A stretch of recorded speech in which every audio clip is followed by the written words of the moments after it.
Dans cette courte présentation, nous allons aborder la question de l'utilisation de points qui comportent des préfixes ou des suffixes dans TBC.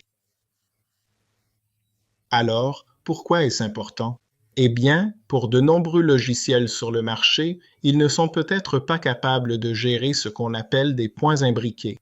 Par exemple, si vous observez le point 1 5 fois, pour l'importer dans de nombreux logiciels, il faudra soit ajouter un suffixe, c'est-à-dire un A ou un B à la fin, soit ajouter un préfixe.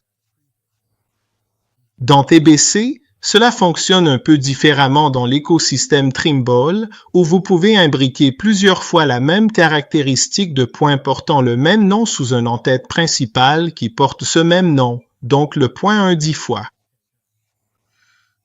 Alors, comment préserver ce processus sur le terrain qui consiste à utiliser le nom avec plusieurs suffixes tout en pouvant importer ces informations dans TBC et ensuite utiliser par exemple un rapport de dérivation de points pour vérifier ces points?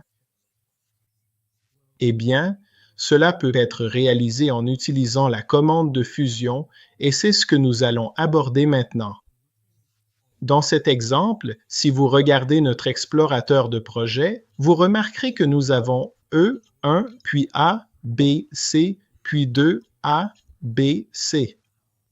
Donc, nous allons aller dans le ruban Survey et ensuite, en allant tout au bout dans la section Cogo, vous trouverez l'option Fusionner les points.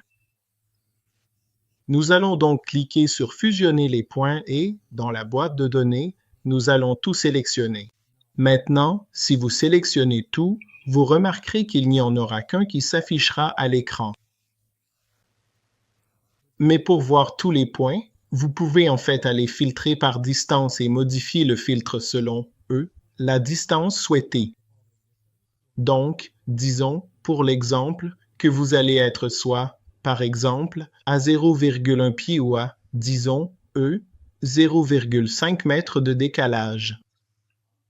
Donc, vous ne serez pas à plus que cela. Alors, vous mettez 0,5 et immédiatement, vous verrez que vous aurez maintenant tous les points réels qui répondent à ce critère et qui sont relativement proches les uns des autres.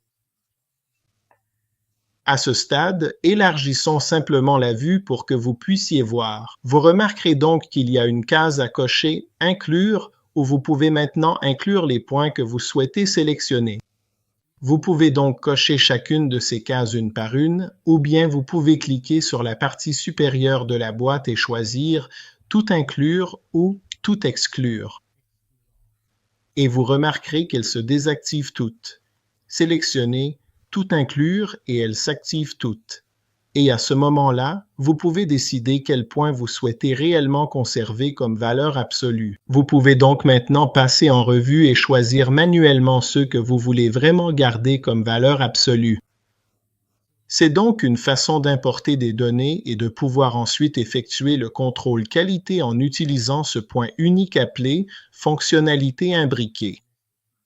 Je vais donc cliquer sur Appliquer et vous allez voir que maintenant le point 2 est la destination finale, tandis que les autres points sont relatifs à celui-ci. Donc, si vous cliquez sur le point, faites un clic droit puis sélectionnez Rapport de dérivation du point, vous obtiendrez alors un rapport de dérivation du point qui nous donne une vérification sur le point 2, mais il affichera aussi tous les autres points qui font partie du processus de comparaison.